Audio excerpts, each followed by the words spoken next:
Assalamualaikum warahmatullahi wabarakatuh. Selamat datang di Jumat Curhat Online di Reskrimsus Polda Aceh. Sarana curhat, edukasi, dan solusi yang dilaksanakan secara online pastinya. Namun sebelumnya kami ucapkan selamat menjalankan ibadah puasa bagi seluruh umat muslim yang sedang menjalankannya. Semoga amalan yang kita laksanakan di bulan suci ini mendapatkan keberkahan dan pahala oleh Allah SWT pastinya. Amin ya rabbal alamin. Nah, Sobat Polri, di edisi Jumat Curhat Perdana pada hari ini, tema yang kita usung sangat menarik nih, yaitu penget online atau dalam bahasa Indonesianya penipuan online. Dan yang gak kalah menariknya lagi, alhamdulillah narasumber kita pada hari ini langsung loh, Bapak Direktur Ditreskrimsus Polda Aceh, yaitu Bapak Komisaris Besar Polisi Winardi SHSIK MSI. Kita sapa dulu nih. Assalamualaikum Bapak. Waalaikumsalam. Sehat Pak Direktur? Alhamdulillah. Alhamdulillah. Terima kasih loh Pak. Siap. Bapak langsung berkenan hadir di edisi perdana yang pastinya ditunggu-tunggu nih Pak oleh masyarakat di acara Jumat Curhat kita pada hari ini. Mohon izin Pak Direktur, mungkin sebelum kita memulai pembicaraan masuk ke dalam penipuan online ini, mungkin bisa kami dapatkan informasi kira-kira apa sih Pak yang melatar belakangi Bapak menggagas nih program Jumat Curhat Online ini, karena seingat kami belum ada nih kayaknya ya Pak ya dari Reskrimsus sendiri khususnya kan di Polda lain belum ada ya Pak. Kalau untuk di Polda lain mungkin belum ada, belum tapi ada. untuk Bareskrim sudah ada. Jumat Online yang dipimpin oleh Direktur Siber. Siap. Maka kita Polda Aceh mengadopsi itu, dan kita karena memang yang perkara yang paling banyak di Direktorat Krimsus itu adalah ini Undang-Undang ITE, terutama tentang penipuan online. Penipuan online. Jadi inilah yang melatar belakangi Bapak memfasilitasi ini ya Pak, luar biasa. Oke, baik Pak. Nah, kalau penget online ini memang di era digital kita memang sering ya Pak ya. Memang itu yang kita hadapi pastinya. Kalau di Ditreskrimsus sendiri itu di bagian apa sih Pak? Unit kerja khususnya Pak? Tentang menangani kalau di penipuan online ataupun kegiatan-kegiatan yang terkait dengan pelanggaran di Undang-Undang ITE ini, kita ada satu subdirektorat yang bernama Subdirektorat Cyber. Cyber. Ya, atau biasanya kita di ini CCIC, yaitu Cyber Crime Investigation Center khusus Polda Aceh yang menangani perkara-perkara terkait dengan UITE. Jadi memang personil kita sangat sedikit untuk menghadapi, karena kita tahun kemarin saja kita sudah ada 50 tahun 2023 aja, itu kita sudah di bulan Maret ini sudah menerima 54 kasus. 54 kasus. Itu 2023 saja loh. Iya, Dia baru bulan 3. Iya, baru bulan Maret ya, Pak. Wah. Jadi memang kita harapkan dengan kita cuma curhat ini, kita ingin juga sekalian mengedukasi masyarakat agar tidak gampang terbujuk rayu dengan macam-macam penipuan online, karena biasanya itu bisa melalui WA secara berantai, kemudian bisa melalui email ataupun melalui SMS, itu banyak sekali. Jadi jangan sampai tergiur lah dengan hal yang mudah dan belum tentu itu benar. Gitu. Tadi Bapak sampaikan bahwa ada sekitar 54 kasus ya Pak ya. Kalau di lebih spesifik penipuan online-nya sendiri itu berapa kasus sih Pak? Ya kalau kita penipuan online itu tahun 2023 itu kita baru 14. 14. Ya, 14 Itu kasus. Udah banyak juga sih Pak ya Pak ya. Udah bulan Maret masih bulan Maret.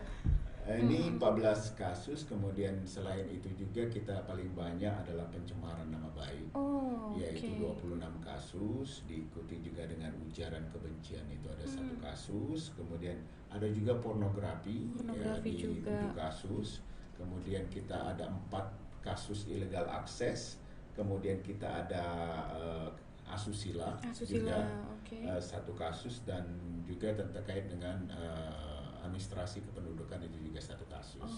Artinya yang Bapak sampaikan tadi itu tindak pidana ITE ya Pak ya? Betul. Mungkin masyarakat yang selama ini taunya ITE itu hanya ujaran kebencian saja di medsos, ternyata banyak varian-variannya. Jadi ya masyarakat, kita berharap juga masyarakat biar sangat berhati-hati, karena terutama kali berupaya untuk melindungi data pribadi, agar kemudian juga jangan terlalu percaya dengan nomor-nomor yang tidak dikenal, kemudian ajakan-ajakan untuk mengikuti sesuatu, atau sekarang yang lagi tren itu adalah dengan adanya APK, jadi seolah-olah kita menerima undangan pernikahan. Nah, itu dia. Nah, kemudian di undangan pernikahan itu ada satu file yang dikirim, yang kemudian di situ adalah file yang digunakan untuk mengambil alih nomor telepon kita. Jadi secara remote handphone kita itu bisa diambil alih, terutama untuk data pribadi dan sebagainya. Maka kadang-kadang juga kita keluarga, teman dan segala macam, HP saya kok sekarang nomornya sudah nggak bisa kita akses lagi karena sudah diambil alih. Begitu mudahnya ya Pak mereka.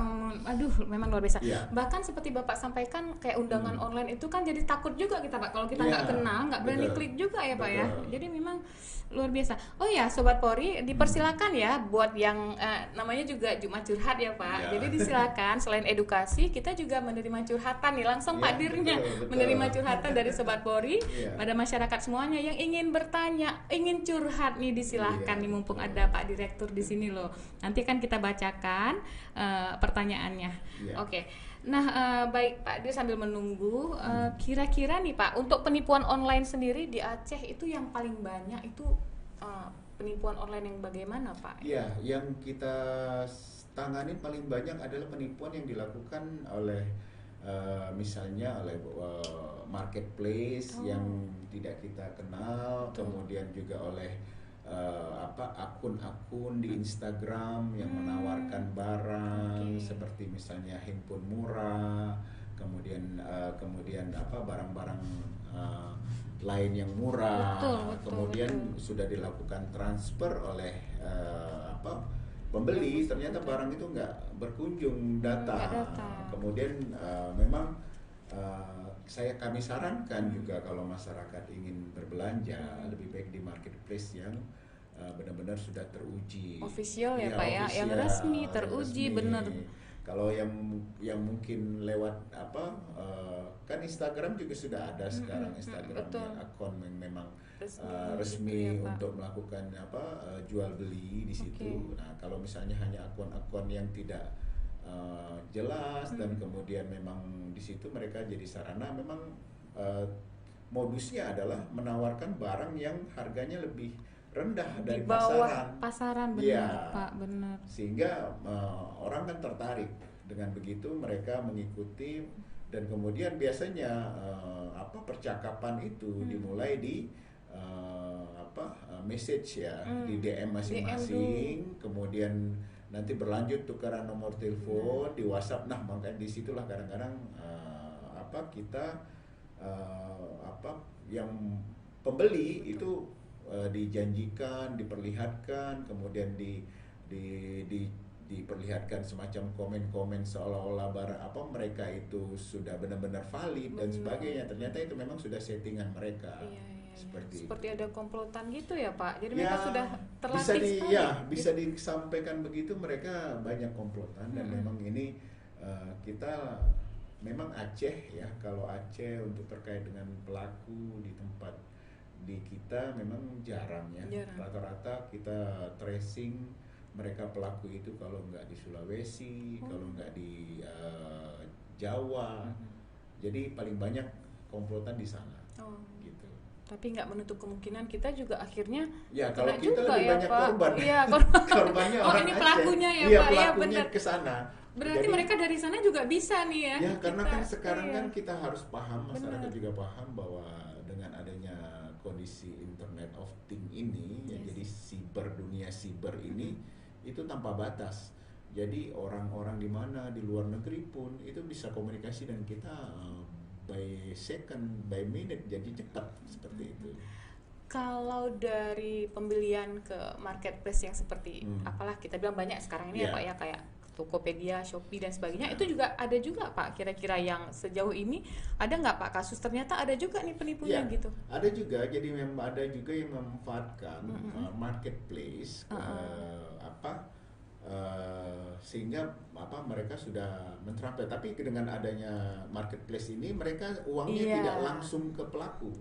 Jadi kalau yang biasa kemarin yang kita tangani itu rata-rata mereka DM-an, kemudian pindah ke WhatsApp kemudian tawar-menawar, kemudian mereka kirim nomor rekening via WhatsApp, sehingga ditransfer lah. Tapi kalau sekarangnya marketplace, uang yang kita gunakan itu masuk ke marketplace dulu, di hold sama marketplace. Begitu barang sudah diterima oleh pembeli, maka uang itu baru masuk ke penjual. Itu dia, jadi Pak. beda dengan kalau seandainya juga. Nah, yang kita alamin juga ada beberapa di marketplace seperti Shopee atau Tokopedia yang juga ditipu adalah pada saat mereka chat. Kan ada fasilitas chat. Jadi begitu penjual ini menghubungi dengan harga yang murah dan segala macam, menghubungin bahwa agar berkomunikasi di luar chat marketplace. Jadi agar bertransaksinya di luar. Jadi ajakan untuk bertransaksi di luar inilah yang akhirnya menimbulkan kerugian bagi pelapor. Jadi kita harapkan masyarakat kalau seandainya membeli di marketplace yang sudah tervalidasi, maka ya transaksinya harus di marketplace tersebut. Kalau seandainya diajak keluar, itu sudah indikasi salah satu indikasi untuk yang penjual ini akan melakukan penipuan. Betul, itu jadi Sobat Polri. Benar yang seperti Pak Direktur sampaikan. Pertama akun resmi kita pastikan dulu ya Pak ya. Kemudian walaupun sudah di akun-akun yang sudah terpercaya, Shopee, Tokopedia dan sebagainya, kita harus hati-hati nih. Mereka yang dari luar ini ya Pak ya, transaksi keluar, ikuti prosedur saja gitu ya Pak ya. Kalau chat tetap di dalam koridor marketplace itu tadi. Kayaknya ada nih Pak pertanyaan nih dari Bu Astrid apa Pak Astrid ya ini ya. Pertanyaannya adalah bagaimana mengetahui jika akunnya penjual itu akun palsu? Banyak sekali transaksi jual beli secara online memakan korban Pak. Nah ini mungkin yang seperti Bapak sampaikan tadi, mungkin lebih Bapak jelaskan lagi gimana nih Pak pertanyaan. Jadi akun-akun itu kan memang kita tidak ada aturan secara untuk marketplace ya. Untuk marketplace itu membuat seorang penjual, terutama juga misalnya medsos ya, Instagram, Facebook, itu semua orang bisa bikin account. Nah, yang paling terpenting adalah bahwa masyarakat begitu mendapatkan penawaran, terutama di medsos ini harus verifikasi dulu. Dilihat dulu akun ini siapa. Ya, kemudian banyaklah upaya-upaya daripada penipu itu untuk mengelabuhi dengan memasang gambar toko, nomor telepon, kemudian juga komen ya apa semacam misalnya kan orang memberikan komen, oh iya saya sudah benar murah bangsa, itu adalah satu-satu taktik siasat mereka untuk memperoleh ya menggait korban. Itu tadi, benar, Jadi Pak. makanya kita harapkan masyarakat juga harus lebih pintar dan waspada. Jadi saran kami jika mereka masyarakat menemukan penawaran murah dan sebagainya, betul. harus dilihat dulu, kalau kita bahasa di polisinya harus di profiling dulu. Betul. Akun ini, siapa akun ini, dilihat dulu. Kemudian kalau seandainya harganya itu sudah di luar kewajaran, itu sebaiknya tidak. Jadi kita sarankan masyarakat kalau di luarnya harga di luar kewajaran itu harus sudah Pak. di warning, itu salah satu betul. tanda bahwa mereka akan melakukan penipuan. Dan kalaupun bertransaksi, kita harapkan di marketplace yang memang terverifikasi atau tervalidasi.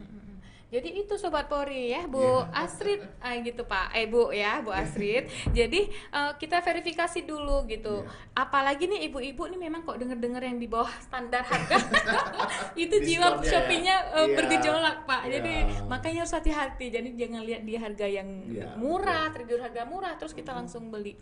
Cek dulu benar-benar. Tadi sudah banyak disampaikan juga sih terkait dengan akun. Terima kasih buat ibu yang sudah bertanya. Ini ada lagi loh Pak. Ternyata respon masyarakat sangat luar biasa. Apalagi langsung Pak Direktur loh di sini, kapan lagi ya kan?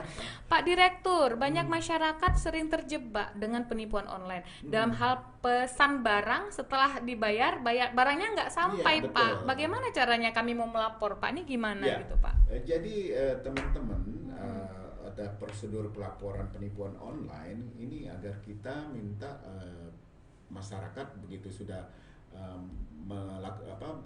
mengalami penipuan dengan barang tidak datang, itu kemudian harus melengkapi buktinya. Misal contoh, apakah dia itu percakapan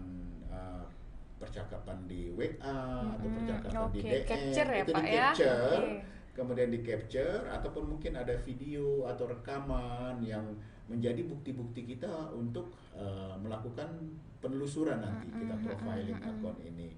Nah itu bisa di dalam bentuk flash disk ya ataupun bentuk compact disk. Nah, kemudian setelah itu datang ke kantor polisi melaporkan gimana terjadinya skema penipuannya. Kemudian nanti di kantor polisi itu kita ada SPKT. Nah, di SPKT itu nanti akan ditambah diajak diskusi, ini gimana caranya? Oh ini ternyata penipuan online, maka dari anggota saya yang di Subdit Siber akan dipanggil.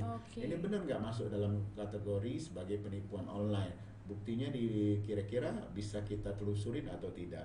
Nah, kita juga akan berkomunikasi dengan pelapor untuk mungkin kalau seandainya ada bukti-bukti yang kurang lengkap. Saya kira masyarakat sudah paham, jadi begitu mereka sudah tahu ditipu ya screenshot segala macam kemudian alamat link akunnya akunnya sebagai penipu tadi seperti apa dan sebagainya, itu dibawa ke kita untuk kita jadikan barang bukti untuk kita nanti lakukan profiling kepada pelaku ini. Gitu. Jadi benar nih seperti Pak Direktur sampaikan, capture jangan lupa, karena sekarang Pak mereka sudah tahu kadang-kadang dihapus gitu ya Pak, delete. Jadi sebelumnya langsung kita capture gitu. Jadi pada saat itu kan dia kan memang itu begitu dia kita mau baru ingat dia ternyata sudah ditarik semua. Betul makanya Pak cepat ditarik ya kan. Semoga dari Pak Narazaki dapat puas ya dengan jawabannya tadi. Langsung ke SPKT kita laporkan ya Pak, nanti akan langsung koordinasi dengan bagian siber tadi ya Pak ya, Sudin Siber dari Ditreskrimsus. Ini ada pertanyaan yang agak lucu sih ini Pak, izin saya tanyakan. Apakah benar Pak sebagian penipu online merupakan santri di lapas ya Pak? Aduh, santri di lapas. Maksudnya begini, itu ada kelompok kasus. Ada jaringan yang memang kita memprofiling, ada seperti contoh bukan saya bermaksud salah, tapi ada jaringan Bugis yang memang pelaku-pelaku ini rata-rata penghuni lapas di Sulawesi sana. Jadi mereka dengan ini sudah berlangsung lama, kemudian juga ada rata-rata kita menganonimkan apa kelompok-kelompok ini dengan kesukuan karena memang rata-rata kelompok-kelompok ini ya orang-orangnya sama. Benar. Jadi satu jenis, satu daerah dan mereka memang sudah punya peran masing-masing. Ada yang peran sebagai penelpon, ada yang nanti peran sebagai apa marketingnya, kemudian juga ada nanti yang menawarkan, kemudian ada yang membuat website dan sebagainya. Jadi scam seperti ini ya jadi harus menjadi perhatian masyarakat agar tidak terjadi penipuan online. Intinya kuncinya cuma satu. Kalau seandainya masyarakat kita kan ada, maksudnya rata-rata punya feeling nih, begitu dapat barang kita udah tahu harganya sudah di luar kewajaran dan kemudian juga kadang-kadang pun harganya memang wajar, tapi kita lihat ya dulu profilnya kalau yang menawarkan ini valid atau tidak. Oh ini orangnya, kadang-kadang bisa kita lihat juga Instagramnya, bisa kita lihat juga Facebooknya dan sebagainya. Dan kemudian kita ada nomor ya. Teman-teman mungkin bisa, masyarakat bisa menginstal Get Contact. Get Contact, ya, Get Contact bener. itu aplikasi yang ada di App Store atau dengan Play Store. Siap. Dengan itu kita bisa cek. Jadi nomor itu bisa kita cek. Rata-rata ya nomor-nomor itu yang apa yang memang sudah masyarakat yang sudah nge-scam, pernah di-scam, itu ditulis penipu, pengapa dan sebagainya. Betul, Pak. Jadi terbantu juga Iya, masyarakat ya, terbantu Pak. juga. Bisa digunakan. Oke, terkait dengan yang marketplace tadi, mungkin salah satu cara bisa juga gini kali ya, Pak. Kita lihat juga komentar pembeliannya sudah berapa, apa namanya respon dari pembeli ya, kalau gitu kita, ya, Pak. apa namanya ulasan. Ulasan, jadi benar. biasanya kalau masyarakat yang sudah jadi customer itu memberikan ulasan, biasanya dapat bintang 1, bintang 2, bintang 3 sampai bintang 5. Jadi di situ bisa kita lihat, belajarin dulu. Karena kadang-kadang juga itu juga jadikan modus mereka juga untuk memperbanyak ulasan bintang 5 dan segala macam. Itu juga salah satu modus mereka juga. Ada saja celahnya ya, Pak. Memang harus hati-hati. Jadi memang sangat hati-hati sekali benar. kepada masyarakat. Oke, Bapak ini ada lagi nih Pak. Ternyata ramai sekali nih. Pak Kusni, Pak di marketplace banyak itu Pak jual sembako murah, tapi banyak kena tipu Pak. Tolong ditindak ya Pak. Nah gitu. Tapi ini kalau misalnya seperti ini bisa nggak Pak? Atau harus ada aduan dulu? Gimana nih Pak? Jadi memang kita ada patroli cyber. Ada patroli cybernya, ya, oke. Kita ada patroli cyber. Memang saat ini patroli cyber kita memang tidak khusus ke patroli di marketplace, tapi dengan adanya mungkin ini masyarakat, kita akan coba patroli di marketplace kita agar melihat mungkin sembako-sembako yang mungkin murah dan segala macam. Masya Allah, luar biasa loh, langsung ada solusi respon dari Pak Direktur. Luar biasa Polda Aceh nih Pak. Nah dari Pak Riko, Pak Direktur, apabila masyarakat mengalami penipuan online, apakah uang yang sudah dikirim bisa kembali kepada pihak korban yang mengalami kerugian, Pak? Nah, itu gimana, Pak? Sebenarnya itu bisa kalau seandainya nanti kita sudah bisa berhasil menangkap atau mengungkap jaringan, uang itu pasti akan kembali. Nah, kendala kita adalah bahwa saat ini yang perkara yang kita tanganin adalah bahwa begitu pelapor transfer ke rekening tertentu, itu kemudian kita sudah profiling rekening tersebut, itu langsung ke nol. Oh ya. Jadi kita koordinasi sama per bank segala macam, itu ditarik di ATM langsung dan sebagainya, jadi nol begitu kita sudah ini. Dan rata-rata kita juga profiling akun-akun yang digunakan ini adalah akun-akun bodong. Dalam hal ini KTP palsu. Palsu ya Pak. Jadi kan memang bank tidak mereka tidak punya sistem untuk mengecek apakah KTP ini asli atau tidak. Ada juga jadi sistemnya. Begitu kita sampai ke sana, ya juga kadang-kadang alamatnya tidak sesuai, kemudian KTP-nya juga nomornya juga tidak sesuai dengan prosedur penomoran NIK.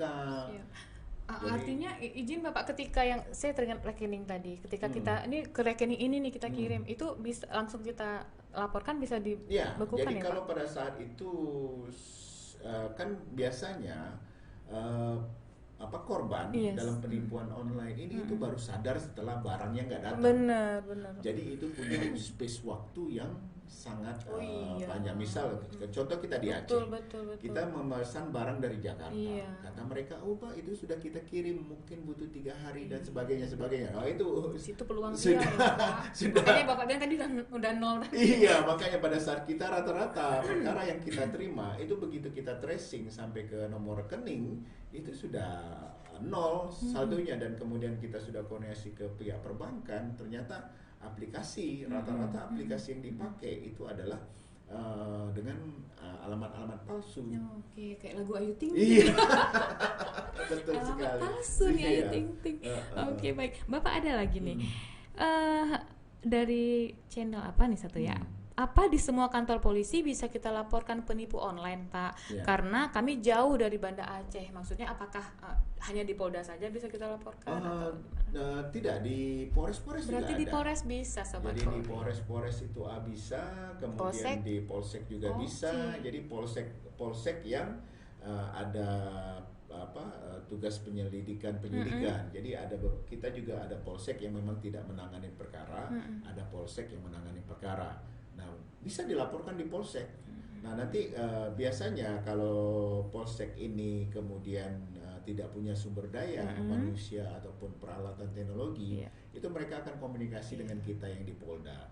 Jadi kita di Polda ini kan kita punya peralatan, equipment yang mumpuni, kemudian juga jalur koordinasi kita yang bagus. Jadi kita akan asistensi mereka untuk menangani perkara-perkara ini. Jadi kalau seandainya masyarakat mengalami penipuan dimanapun, silakan laporan. Nanti biasanya dari Polsek itu akan lapor ke Polres, atau nanti kita siapkan juga nanti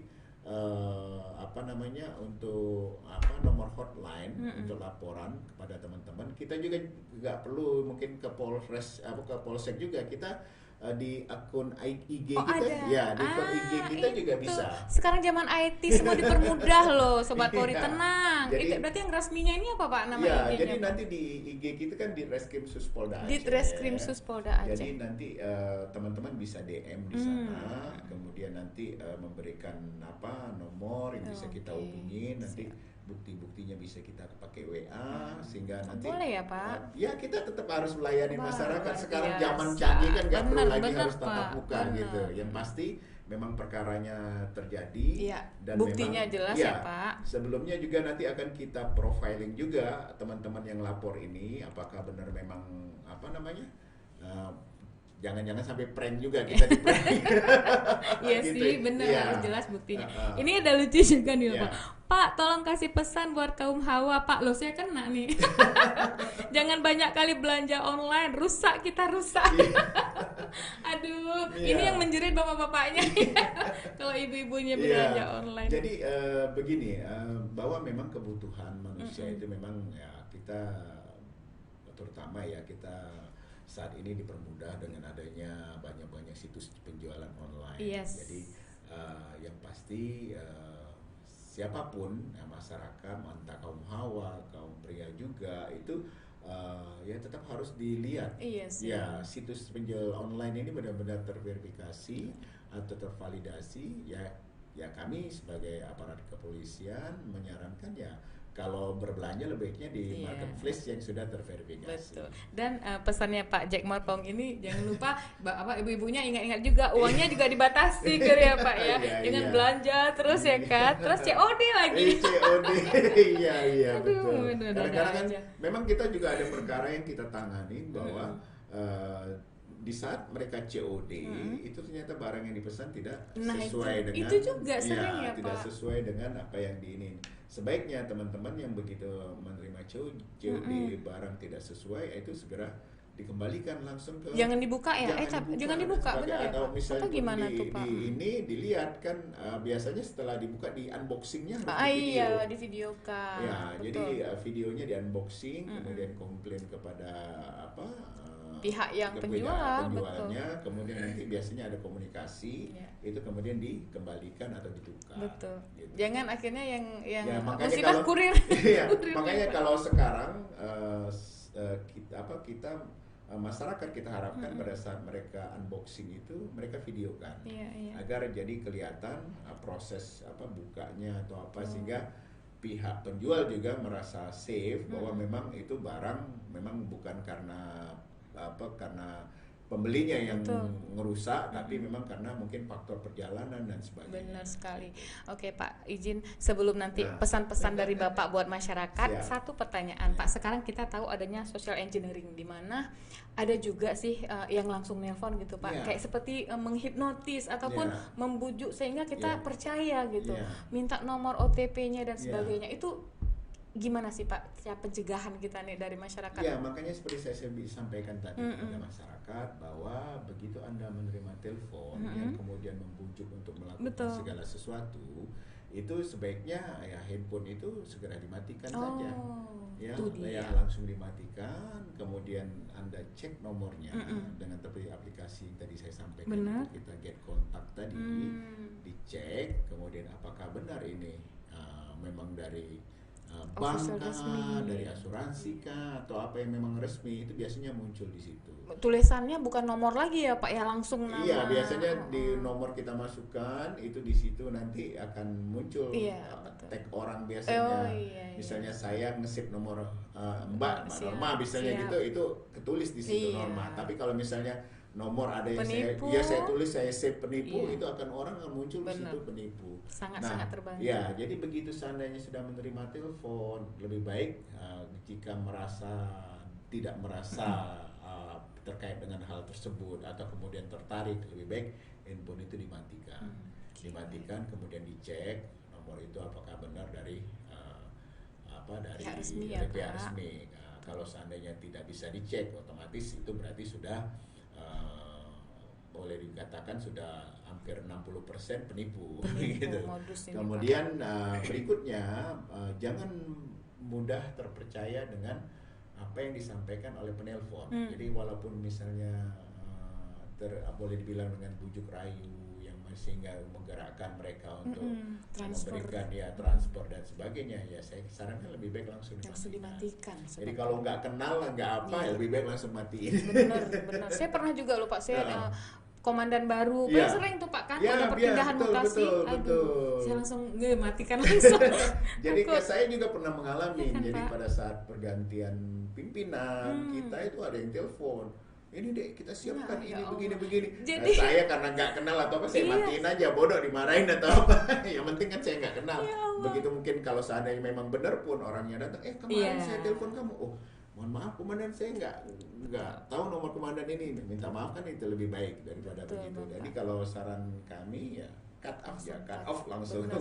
Jadi Sobat Polri ternyata bukan hanya kita yang masyarakat awam, ternyata Pak Direktur juga pernah ditelepon sama penipu. Tapi kita langsung ya Pak, langsung kita langsung cut off. Oke, baik. Mudah-mudahan apa yang disampaikan pada hari ini dapat banyak manfaat nih Pak. Pastinya dapat manfaat bagi masyarakat. Namun Pak izin berkenan untuk memberikan pesan-pesan nih Pak kepada Sobat Polri. Pak izin silakan. Ya, teman-teman siber sekalian, bahwa pada kesempatan ini topik kita adalah tentang penipuan online. Kami dari jajaran Direktorat Krimsus Polda Aceh, terutama di Subdirektorat Siber, itu berpesan kepada teman-teman sekalian bahwa jangan gampang tergiur jangan gampang tergiur dengan penawaran-penawaran yang di bawah harga standar. Kemudian juga di akun-akun baik itu media sosial yang tidak terverifikasi. Dan kemudian kita juga meminta kepada masyarakat untuk selalu waspada begitu menerima tawaran, mungkin di profiling dulu.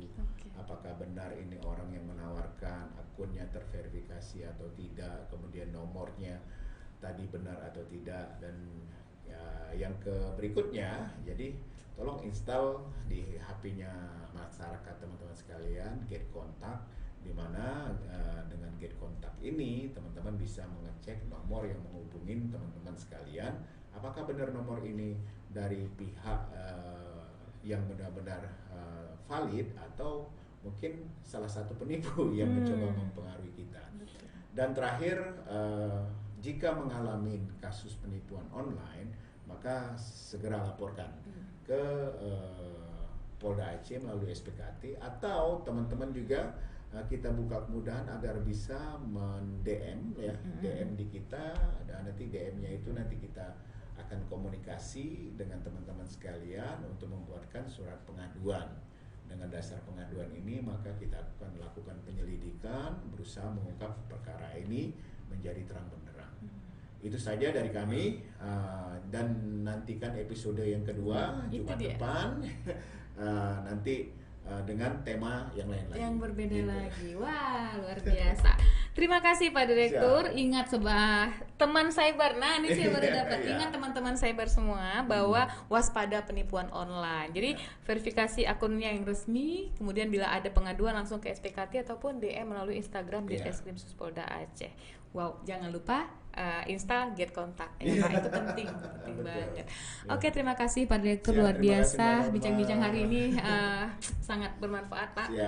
Kena banget, edukasinya dapat dan juga informasinya juga dapat. Sekali lagi terima kasih Pak. Selamat menunaikan ibadah puasa. Ya, sama-sama teman-teman juga, teman cyber semua, selamat menunaikan ibadah puasa juga. Sama-sama Bapak. Kita tutup dengan Assalamualaikum warahmatullahi wabarakatuh. Salam presisi. Salam presisi.